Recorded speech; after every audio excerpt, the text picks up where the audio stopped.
we all disregard the branding effect that PR has. If you're always visible, people just, get so much trust, and then they buy you. You don't want to have all your eggs in one basket. You want to have, you cannot foresee what happens in the future with paid media or with social or with SEO. So you can't just put everything into one. It's just too dangerous for your business. It will not always give you a link. It will just recommend a brand, and that will be only counted as direct traffic. So it's also not measurable. And I think there is a real split in terms of the agency offering. During COVID, a lot of companies stopped their marketing budgets. And they didn't notice it directly, but half a year later, it caught up to them and they lost a lot of revenue. Through AI, I don't think that a lot of content is being recognized anymore as being valuable, but these places which are heavily moderated are going to be really valuable. We still can't quite map digital PR outputs to revenue. We all came from the performance age, right? We could measure everything. And now we can measure less. So today's episode sits right at the intersection of audience understanding, digital PR, SEO visibility, and the future of search in an AI-driven world. And I think that's what we're all looking for, right? How can we get more visibility in this new AI world? And how can we actually even, get more visibility in the old world, the old SEO world? Our guest is Shannon McGuirk.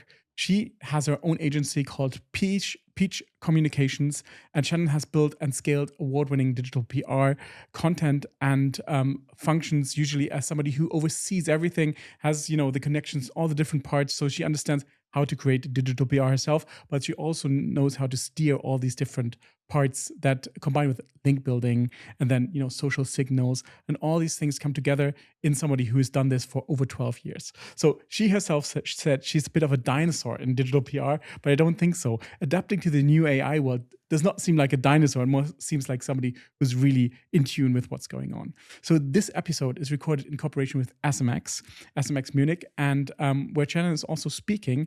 And that's fitting because what we'll unpack today goes far beyond just strategies and tactics, but we'll really talk about why good digital PR must start with a buyer's journey and how to understand the buyer, and how this mindset fuels building links, citation, brand mentions, and obviously increasingly LLM and AI search visibility.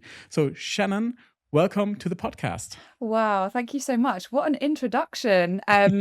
Firstly, super excited to be here and on the SMX stage in just a couple of weeks' time.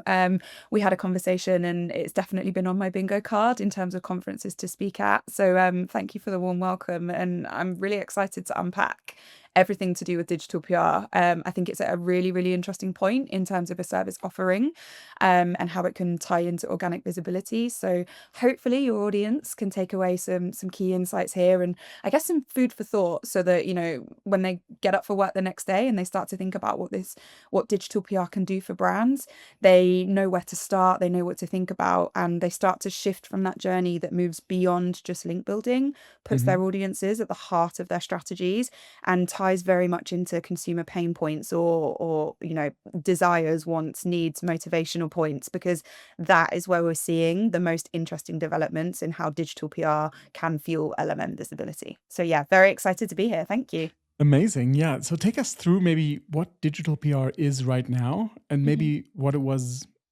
10, 12 years ago and what was in between, because you definitely said there's a shift coming where it's not only link building anymore, but now it's something different. And I really want to make it clear for the audience, what is digital PR right now? Yeah, so I think that's a great question. So I started out, as we said, about 12 years or so ago, and I started in the traditional PR world. So my background was never about the link. It was never about getting things online. It was actually trying to come up with stories that communicated, put the brand out there, but also really resonated with brand audiences. So I made the switch from traditional into digital PR and joined a company called Era Digital when they were developing out their digital PR team. That was led by Paddy Mugan, who's quite literally wrote the book on link building. And at that point, 10 years ago, we started to see agencies like Distilled, who had huge creative departments, led by Mark Johnson there. We also started to see other UK agencies like Verve Search almost create the golden tier or the golden standard for digital PR campaigns, right? They were big hero campaigns. They went viral. I mean, the one that I always think about from Distilled was when Mark and his team uploaded the the visual was comparing how many uploads there were on Instagram in terms of pictures every day. And it was just this really simple but impactful stacked photos, Yeah. comparing it to like, I think it was something like the Empire State Building or something like that. And for me, that was the campaign that I was like, hang on a second. Traditional PR forgets that it can have a performance-based impact online. And when you think about traditional PR, you measure things like AVE, you talk about how many people you've reached. But with digital PR, because it is more of that online focus, I was like, oh, we can look at traffic, we can look at sessions, we can look at keywords. And suddenly, because I'm a little bit competitive, I was starting to see the impact of some of these online content campaigns and what they could do. I didn't really know what link building was at this point. So joined Era, and as I say, 2016 for me was a golden age or a golden era. There was lots of hero campaigns out there. We reported heavily on the link volume. Like, you wanted your campaigns to go viral. You wanted to be up there doing what Distilled were doing and stuff like that. And actually, I think, if I'm honest, I think it was a little bit easier to do that then because it was less of a competitive space. Yeah. If you look at the agencies back in 2016, 2017 that offered digital PR and did it to a very high standard, there was probably 10 to 15 that we could name globally. We had Siege, we had Hopefully Error, we had Verve. There were some of these agencies up and through Kaizen in the UK as well. But if you look at what digital PR has become now, it is so much more competitive. And I think there is a real split in terms of the agency offering. So in my view, what it is and what it should be is we should be looking at that buyer's journey and the funnel in particular across awareness, consideration, and decision. And digital PR has a home in that awareness stage. It is not the role of digital PR campaigns to go out into the world and then to try and convert consumers to buy a product or to invest in, if you're a B2B brand, to invest in a tool, that kind of thing. Instead, it's the role of digital PR to increase brand awareness, increase trust, increase authority, to make sure that the brand is out there in the right conversations, to create those touch points with your online audience. And then you start to push down through the funnel. So when I go back to this agency split that we're seeing, we have some agencies out there that I think are very much tied in to that offering and they understand the role of digital PR. And then we have the secondary play at the moment going on, which is kind of caught in still volume and virality and getting out there, and they're struggling to put their campaigns into that buyer's journey in that funnel map because the recipe for success is different and the bar has got higher. So the campaigns are very much like, I don't know, you see the same formats, you see maps, you see best cities and stuff like that. When actually now, because LLM visibility is so much more important, less is more. We want higher relevant, higher quality led campaigns. Personally, I would take 5 to 10 offsite trust signals. And for me, that's a blend of follow, no follow, mentions for one campaign, and know that that has been so highly optimized for keywords, for internal linkings. And then I would want to, in the back end of GA, I would want to see, okay, we launched this campaign 3 months ago.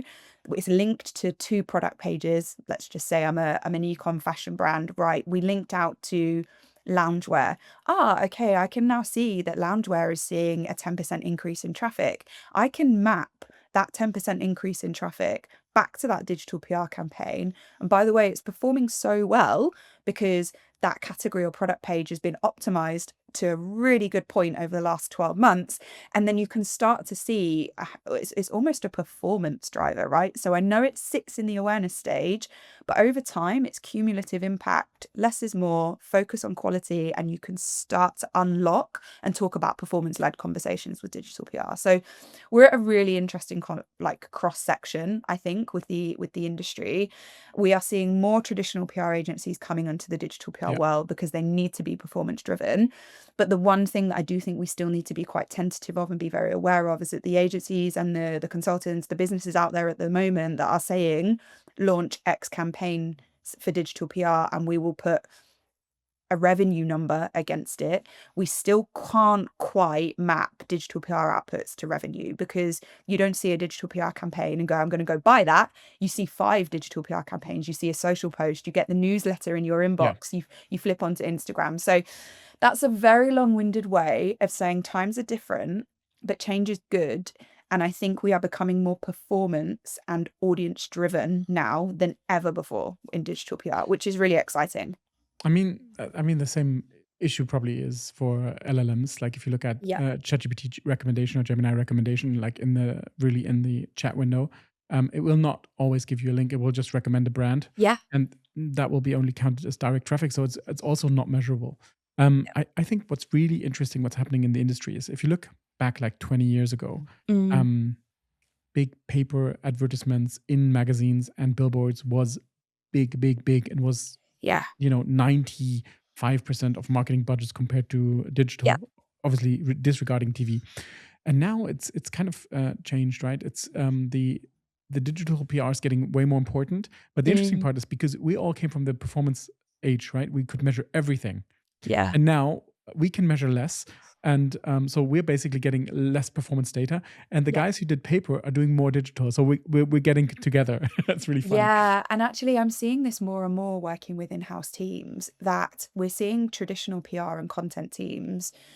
They are learning that like citations are not the only important thing here, that actually we've got traditional PR teams, and I've done training for teams like this as well, where you're coaching them how to ask for links, you're coaching Hmm. them on how to get the right citations. You're saying it's really, really good that you've been featured in New York Post 5 times, but actually we can look at a link intersect data, and where you really want to be is like, I don't know, the Chicago Tribune. So Yeah. how do we do something that means that we are on the journalist radar there? And hang on a second, you got in the Chicago Tribune.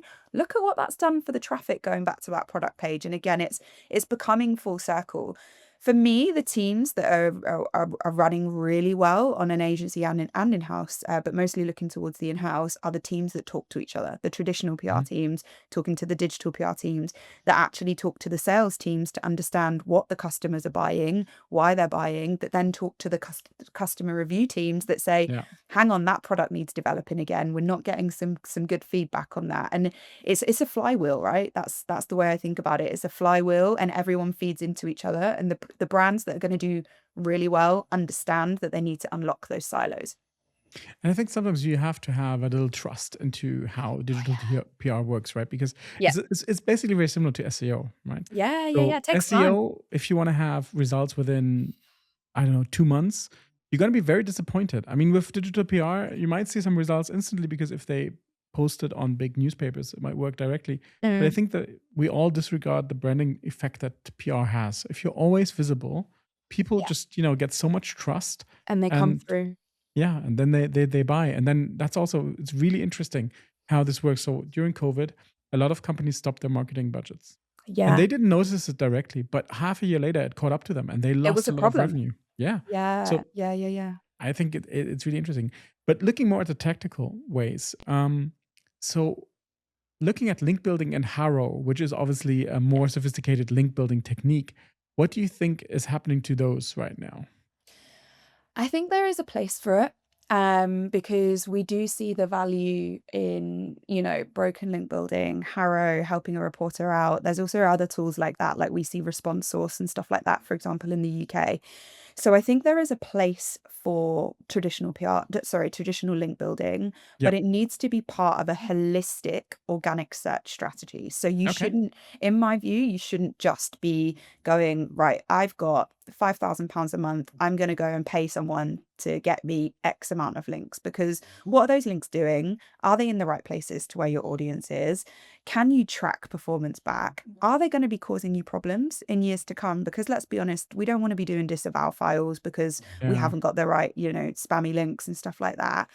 Where the more traditional link building efforts I think are still working, and what I can see are things like broken links, resource guides, like the statistics pages work really, really, really well. So if you are, again, let's just say, I'm actually working with a client at the moment, and we have identified 3 statistic-led guides that we want to create. We are not going to be proactively taking those out to tier 1 media because they're not gonna link and cite them. What we're gonna do is make sure that they're really highly optimized, and then they will act as a resource for journalists, for bloggers, for webmasters to cite over time.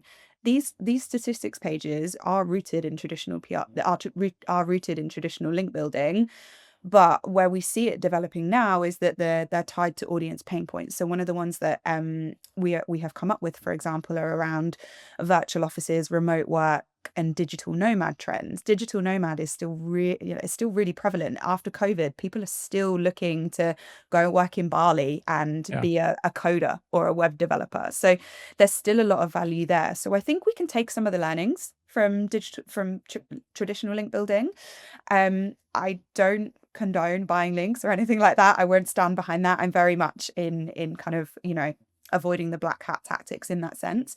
But I Mhm. think we can take some of the traditional link building learnings, pull them up into a holistic organic search strategy, combine it with audience-led digital PR, and, back to your previous point, we will see over 3, 6, 12, 24 months, 36 months, we will then see the cumulative impact of all of that coming together and hopefully more revenue going on the bottom line. But it takes time and there needs to be a balance as well.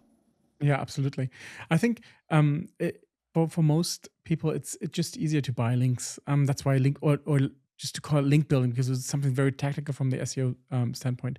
Then I Yeah. thought that moving into Haro was a very interesting choice. Helping a reporter out, like basically Yeah. answering on citation questions. I'm just explaining it for the Yeah. audience quickly because Haro is something that's very popular in the UK and in the Yeah. US. It's not that popular in Germany actually, but it's basically a reporter has a platform where he can ask questions and people can offer citations basically for free or for I don't know even if it's paid, but it's very good for the reporter. He can get good citations really fast, and it's easier for him to work. And obviously SEOs found this, and they put in Yes. a lot of citations to get cited in big media. But if you're looking at it from a let's say more tactical way, the link building, like just buying a link is quite easy, but getting Yeah. into the big newspapers is really, really hard. And Yeah. I mean, that's what you're doing. And that's what Yeah. link building cannot offer. And so how do you go about this?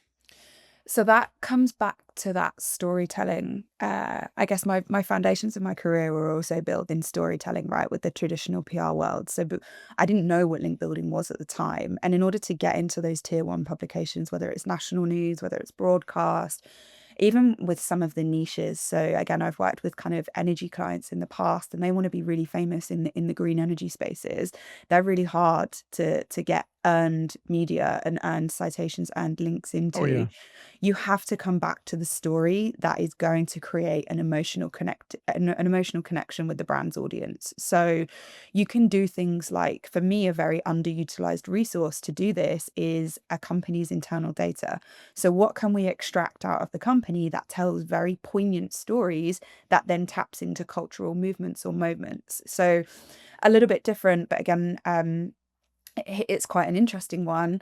We worked with, or in a previous role, I worked with a leading e-com fashion brand, and their target audience was middle, women 45 to 55. Hmm. So we really tried to understand what women were going through at that period in their life. Because I'm not there yet, but I'm going to be there one day, right? So Yeah. when we were doing ideation for these campaigns, we really took a step back. We analyzed what was being spoken in the media, and we took a step back and we were like, what do these women care about? Because the ecom fashion brand is trying to navigate quite a turbulent point in a woman's life, right? Middle aged. They are likely, I guess, up against the following challenges: perimenopause or menopause, Hmm. kids leaving for the first time, moving out, whether it's university, whether it's college, whether it's leaving to live with a partner. So what we call empty nest syndrome, that can be really, really poignant. And then starting to look ahead and think, when should I retire? Should I be going into another, almost like a second wind of life? Financially, I should be in a position where I'm probably in the best spot I've been in for a while because my children are starting to become independent and all of that stuff. So we looked at these themes and then we took them into a brainstorm. We analyzed the media to see what is being spoken about on a daily basis. And we look at, pain points, topics, trends. With menopause in particular, we uncovered that one of the big pain points was around confidence, and the fact that women going through the menopause and the perimenopause at this age, they didn't want to stand out in a room. They wanted to blend back in because confidence was, they were going through it, hormones, lack of sleep, pressure, all of this stuff. So we then launched a campaign that was very much tied into the why women were lacking confidence, how, and we tried to empower women. We tried to say, like, Interesting. we got nutritionists involved. How can your diet make you feel good from inside out? And then obviously that links really well and really nicely into an e-com fashion brand where they sell athleisure, they sell gym, leggings, tops, trainers. So we were trying to, again, put exercise at a positive light. Now, I've gone into a lot of detail there, but the reason that I've gone into that is that you can clearly see that when we're talking about that brand's audience, we've looked at the buyer's journey and we've really tried to understand what is going on in that woman's life to be able to create stories that tie to moments in the media, so that then when we take them out to journalists, we know that there is an appetite and an interest when we're pitching, and we can offer something new, we can offer something different. Yeah. And for me, that's where you get the very, very strong tier one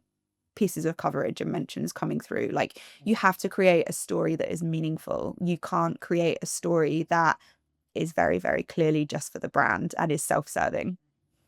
Yeah, I mean, it's basically it makes a lot of sense. I mean, if you try to get a link on Wikipedia just because you're in a company, you won't get a link on Wikipedia because Exactly. you have to offer something.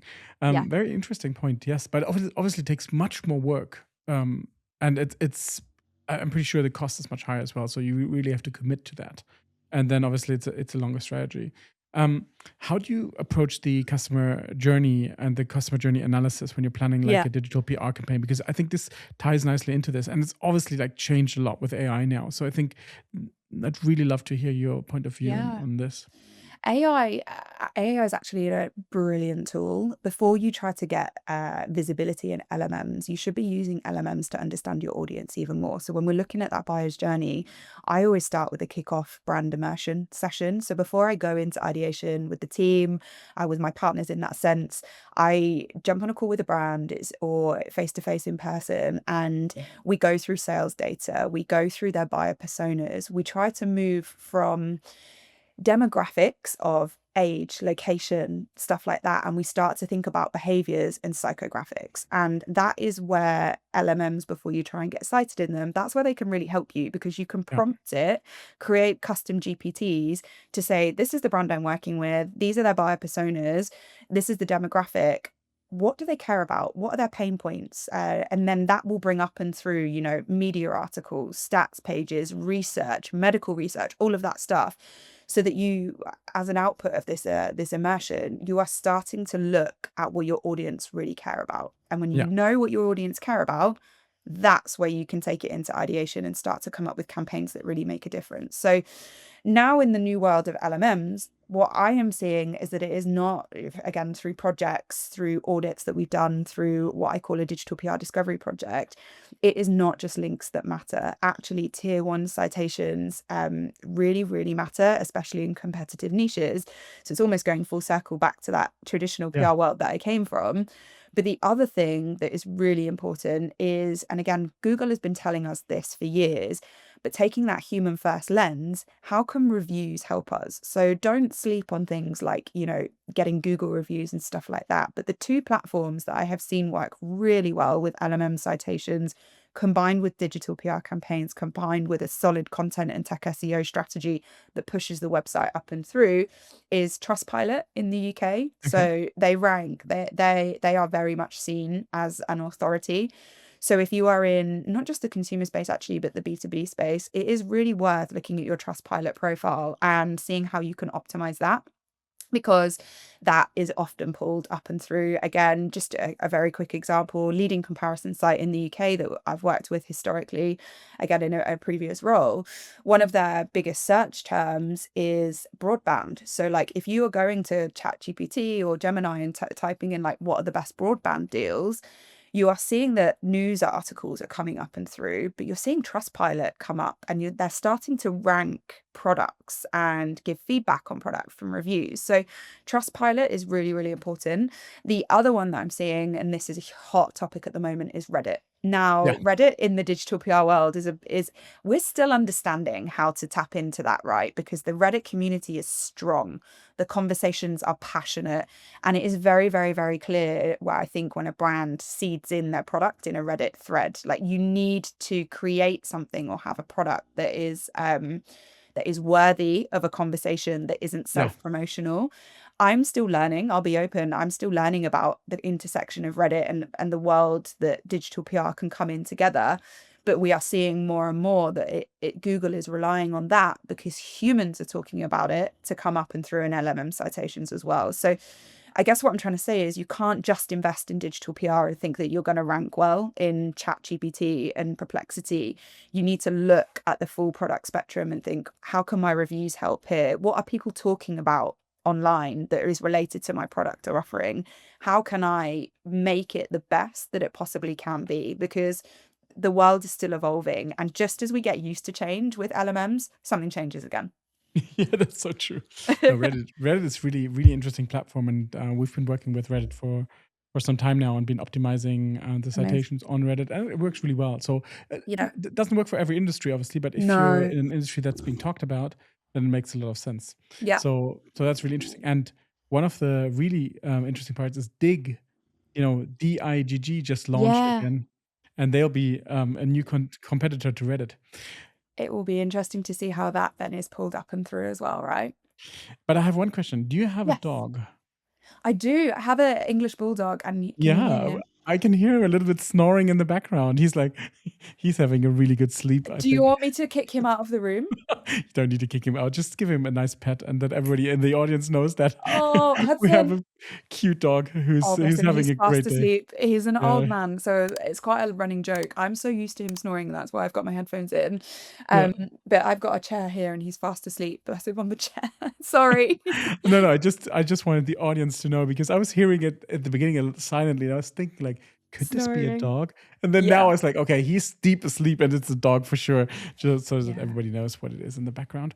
Yeah, I think the discussion around Reddit, Dig, and these platforms that are coming up that are hosting lists and open discussion, they're going to be really, really valuable in this post post blog world. That's because it's like the through AI. I don't think that a lot of content is being recognized anymore as being valuable, but Yeah. these places which are heavily moderated are going to be really valuable because Yeah. human moderators are going to be, Wikipedia, Trust. Reddit, maybe Yeah. Dig. They will be trusted because the moderators are so good, and Mhm. that's why the data will be so valuable on these platforms. And I think for us as online marketers and digital PR, Yeah, yeah, yeah. it's going to be really valuable to capture these good these good communications or these good discussions about our brand or our products, and Absolutely. use them, or maybe even promote them, put some, light them up, depending on how you want to see it. But I think it's really interesting. But maybe you can say some more on the data that you've been seeing in your Mhm. past experiences. How important are citations? How important is maybe something like a tier one publication with a link, without a link, with a no follow Yeah. link, and even like being mentioned or being discussed on Reddit positively, negatively, with citations without links? Yeah, so it what I will say is I'll heavily caveat that this varies from industry to industry and Yeah. brand to brand. So when it comes to LMM optimizations and what we have seen, there is no one size fits all Okay. strategy that you can come out and say, I guess there's a bit of a blueprint, right? And it's the same with digital PR in that if you utilize your data and assets and you storytell in the right way and your reviews are good, you can almost place your bet that you are going to rank in the SERPs and also the LMMs.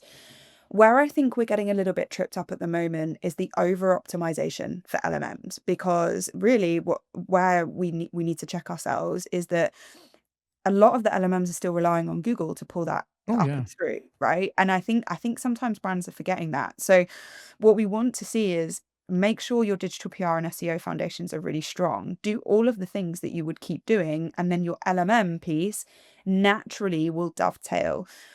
As I mentioned, reviews and stuff are really important. But what I'm seeing, I guess it varies. So if we take the energy brands that I mentioned, that was really, really Trustpilot and Reddit were really important for them to Yeah. be cited, and that is very competitive niches. Whereas in the travel space, what I have seen is that tier one media mentions, links, and citations are really important. Now, what I will stop and say here is that when you're looking for a holiday, you buy with your eyes, don't you? Yeah. So it makes a lot of sense to me that Google is taking that human first approach. And in the articles that for the travel brand, they are very visual. You see the beaches, you see the mountains, you see all of that stuff. So it's no surprise to me that in the LLM SERP results for the travel brand, you saw a lot more citations from top tier media, because that's what human first search results looks like in that Yeah. sense. Looking at the energy and comparison play, people want to know what product they're buying and if it works and if their internet's going to let them down. Because if their internet lets them down, their kids might be screaming because of the iPad or whatever it could be. So that is where I saw, and again, this is all very, very evolving, but that is when I saw a greater dependency in the SERP results, or the LLM SERP results, of the review platforms combined with the citations. For me, I think you need to be where your audience is hanging out and think about what they're looking for when it comes to your strategy here. So again, travel, very visual. You want to be creating those visual campaigns. It's important. The niches, it might not be as valuable for you to be in the Daily Telegraph or the New York Post. Actually, where you want to be might be Tech Radar. It may Yeah. be some niches and stuff like that. So yeah, I think that's a long-winded answer of saying that there is not a one-size-fits-all strategy when it comes to what we are seeing. We're still learning and growing. There are basic hygiene factors and a bit of a blueprint in that you want to be thinking about good digital PR campaigns, quality over quantity. You don't want to be optimizing for the volume of links. Like, as I mentioned before, I'd rather take 10 citations that have a handful of follow links, but I know that's exactly where my audience are reading, and I'm creating those touch points, versus 200 links that I haven't got a clue what the impact is on them. And if you do that, I think you will naturally continue to see your brand come up in LMM results. No, that makes absolute sense. I mean, that's exactly how we look at it as well. So we Yeah. always do quality over quantity, Mhm. and always try to do a good audience fit. And what we've done now with the LLMs is that we actually look at what is, we do a real study over several days and look at Yeah. what prompts are triggering what sources, and where the Nice. sources are being pulled from. And then we look at which are the top sources, and that's how we can easily see, okay, Reddit is important for this brand, but for the Yeah. next brand, Reddit is not important at all. Not So important. Exactly. one thing I can share, which is really interesting, by the way, is so we work with some hotels. So our main industries are like healthcare, and then we have a lot of B2B, but we do have some hotels as well. And in Germany, TripAdvisor is not that important. It doesn't really play a big role. It's not a big platform as it is in the US or UK. TripAdvisor in the US is so big, it's incredible. But in Germany, it doesn't play a big role. But for the LLMs, it plays a big role. So Yeah. TripAdvisor is actually being cited as one of the top 5 sources. But none of the people who run hotels cares about this at all. They Yeah. never cared. But now we're optimizing these pages just for the LLMs. So that's where the audience, where the LLM That's where they're audience in this looking. case is. Yeah. Yeah, and that comes back to that basic hygiene factor, Yeah. right? In the actually, yes, digital PR campaigns can create a touch point, but TripAdvisor, travel brands, I go and check TripAdvisor before I book a hotel because I want to see Yeah. real human first reviews. So it makes complete sense that you're advising brands Yeah. to do that. Exactly. And for the first time, these hotels probably need to care a lot more now than they previously Oh, have yeah. about it. Yeah. Exactly. So one quick note in our own interest. If you've enjoyed this episode, please subscribe and leave a review or share it with somebody who cares about SEO, digital PR, and the future of search. And every bit of that supports us and helps us bring more smart and experienced voices like Shannon to the podcast. So please just do that if you have time for that. Let's get to one of the last parts, which I think is really interesting, and about what do you think about, the shift to AI, LLMs, and the future of visibility? Like, we're already in the shift, all right, but what does that mean for digital PR, and how do you see that changing, the AI-driven part? And, I'm pretty sure a lot of people are already writing with AI. How is that seen in the space? And then obviously, like, yeah, is is AI, like the visibility AI side, already implemented in digital PR, or are you one of the first doing that?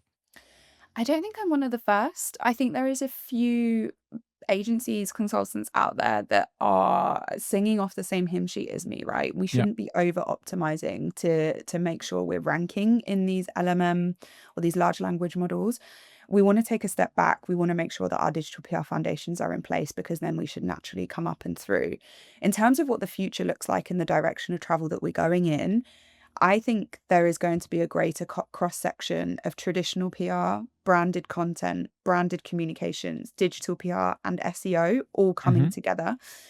I think above the line is going to also, so broadcast, TV, radio is going to start to play a lot more of an important part Really? in, That's interesting.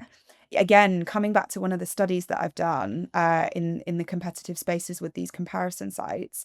Um, there was one particular audit that we did where we knew the brand was spending millions on above the line, and really, really interestingly, this brand had a mascot, a very, very famous mascot in the Okay. UK that is known for in car insurance, home insurance, and stuff like that. They Okay. they they are very, very, very well known. And we saw that above the line, or we were convinced with the data that we had, that above the line investment was also feeding into the LMM results, because the brand Interesting. sentiment was positive, not just Yeah. on the review platforms, but the brand affinity was there. And that the mascot, when we were looking at things like broadband comparison, energy comparison, and stuff like that, from this competitor challenger brand, the mascot was being cited and that was being pulled up and through. And we were like, whoa, that's really interesting, because this mascot had been, I mean, it's probably 8 or so years that it's been on our TVs and stuff in the UK.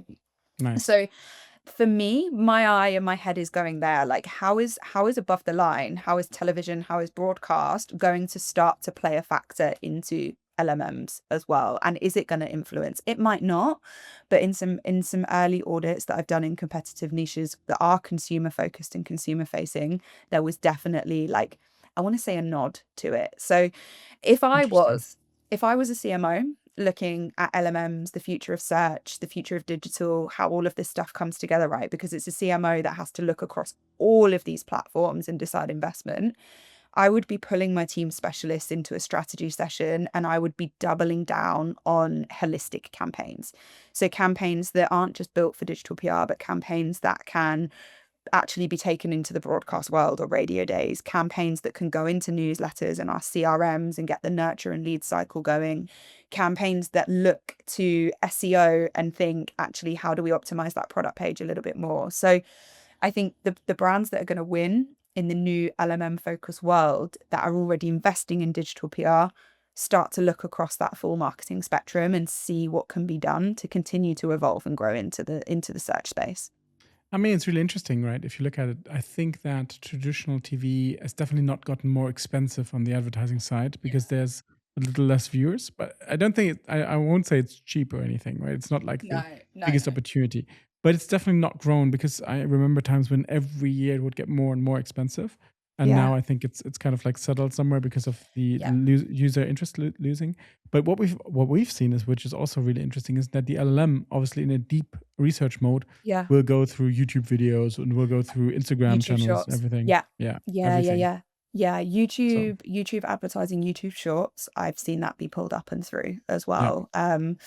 So again, that just comes back to that future-looking view of, we can't just think in our SEO, our link building, our digital PR silo. We need to think across the broad spectrum, and user-generated content, in particular broadcast, start to think beyond just a traditional digital PR or link building campaign. Like, we can work a bit harder, I think. yeah. Is digital PR, when we're talking about these big campaigns, obviously, is it something just for mid-sized to big brands, or what can small brands do? Yeah, so some of the best clients that I have ever worked on are small brands, because there's smaller marketing teams, approval is easy. You often work with, like, I don't know, one or two people, and time is money. So Mhm. it's in their interest, and you know this from leading an agency. The quicker you can approve things, the quicker you can get things live, the quicker the more you can do. So again, I've worked with some smaller challenger travel brands, and I love working with travel brands from a digital PR perspective. Like if I was thinking, okay, I don't have that much budget, I'm turning over somewhere between 5 and 10 million pounds a year. Like I'm not TUI, I'm not Yeah. booking.com, I'm not any of these bigger brands. I'm a smaller niche sustainable hotel, or I am, I don't know, a booking backpacking company, something like that, offering tours. I would look at the most cost-effective options for digital PR. Like I generally split it down into three tactics. So I do what's called product placement. And again, if I'm a travel brand, I'm just going to continue on this vein. It would be, how do I get my brand or my products? Maybe I offer a tour to Brazil, to Rio de Janeiro, or I offer a tour around, I don't know, Iceland and Reykjavik, and Yeah. it's a bit of a Vikings tour or something like that. How do I get that particular product offering into some of the leading travel pages at news sites that say, like, I don't know, I've got a bank holiday weekend coming up, like 7 best winter sun trips, 7 best trips for Valentine's Day. So I would be looking at cultural moments or calendar moments, looking at my products that I've got, finding journalists that write listicles like 7 best, 10 best, here is the things that you can't miss, getting their contact details and pitching in for inclusion, because Interesting. that's for me, that's the most cost effective way of actually getting digital PR up and on its feet as a smaller brand, because you're not investing in a designer, you don't have much data, you don't need a big microsite that sits in development for ages to come up and through and go on websites and stuff. Product placement, it leans into the traditional PR side of things, but you are taking what you've already got and your product offering, and you are speaking to journalists and writers. More often than not as well, you can get some quite deep rooted product or category link pages here, category page links, which we know are really important from an SEO perspective. So yeah, that's probably where I would start if I was a smaller brand, looking at what I've got and what I can put out in the Yeah. world. The other really cost-effective, cost-efficient way of slightly lower budget digital PR is also assessing in the business your spokespeople. So if you have, I'm going to use another really competitive niche, but like engineering, it's not the most exciting thing in the world, right? Engineering, it's more B2B focused. You might look at that and think, gosh, what can I talk about here? But what you can do is have a look in the business, and have you got a engineer that is happy to be quoted in the media? Have you got a chief technology officer? Have you got an MD that is happy to be quoted in the media? And I would be focusing on building out a spokespeople bank that you can pitch for interviews and commentary. So again, I did this in a previous role for an engineering company, and one of their leading engineers in the business was female, which is brilliant because Yeah. again, engineering is very male dominated, and if you have a female that is pushing education, technology, pushing for young girls and women to get into robotics, to get into really cool stuff like that, and like level the playing field, the media wants to speak to somebody like that because they're trying to change something, and they're trying to, leave the engineering world in a bit of a better place. So again, if something breaks in the media, or you could do an interview series and stuff like that, you're not looking at a high cost of development design. You're taking an asset that you've got in the company, and you are putting out stories related to very, very important things like, gender equality in a specific industry, or bringing up young stars and rising stars and stuff like that. So the most cost effective, very long-winded answer here for you, but the most cost effective digital PR tactics that work for slightly smaller challenger brands are, from my perspective, product placement and spokespeople commentary and interviews.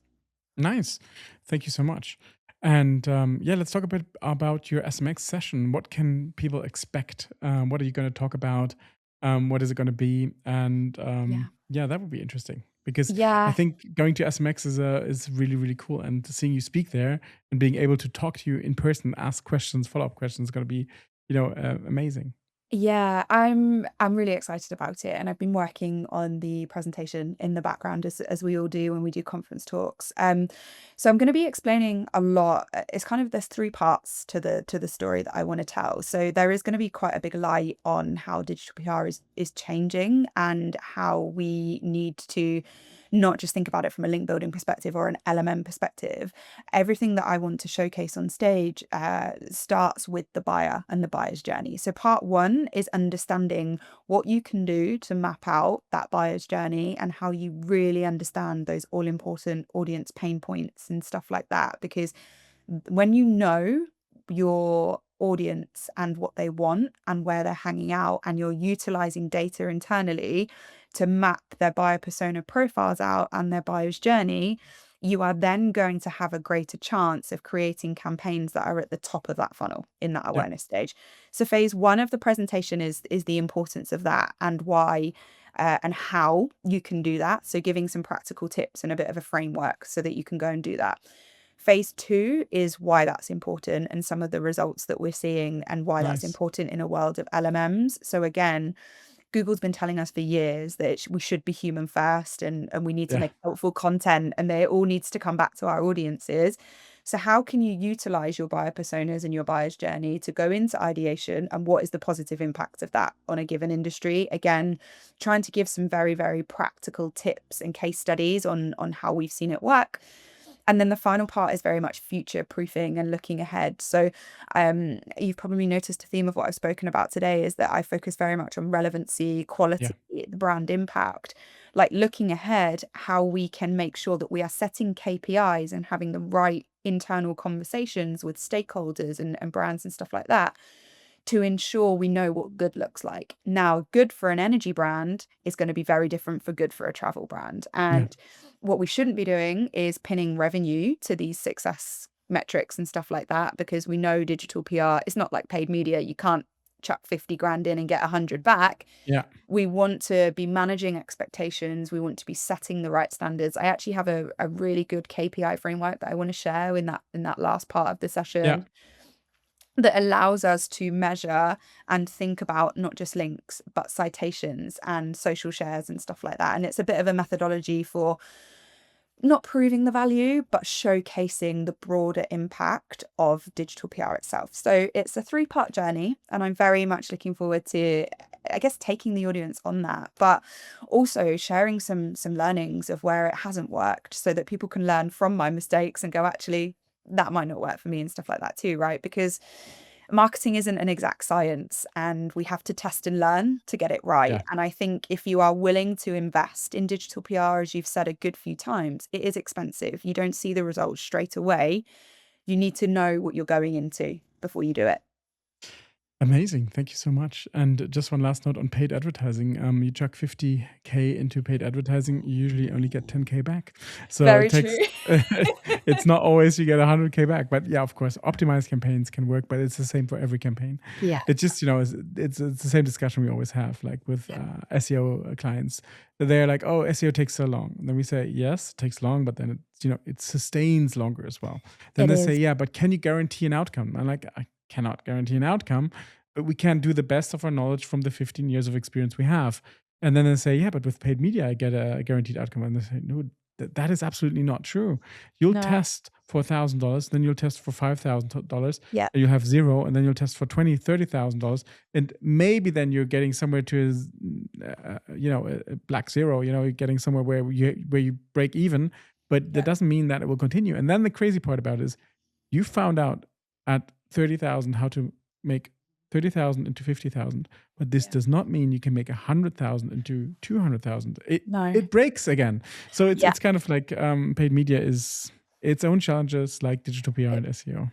Yeah. And the best strategies, I think, actually are when SEO and paid work together. And some of the biggest challenges that we've helped brands with, or I've helped brands in the past, is like, we'll have a brand come to us and say 80% of our revenue is coming from paid media, and it's like, well, you should have invested in SEO a little bit sooner than you have, but we're going to help you with that. So good positive conversations, I think. It's like a stock portfolio. You don't want to have all your eggs in one basket. You want to have, you Spread cannot foresee what happens in the future with paid media or with social or with SEO. So you can't just put everything into one. It's just too dangerous for your business. Yeah, agreed. Shannon, thank you for the deep and clarity and the honest Thank you. conversation. I'm really happy about that. It was a lot of fun. Good. And obviously, anybody who wants to, have a deeper conversation, want to listen to the presentation of Shannon, please join us at SMX Munich in March. And well, you'll be able to hear her track and obviously talk to her in person.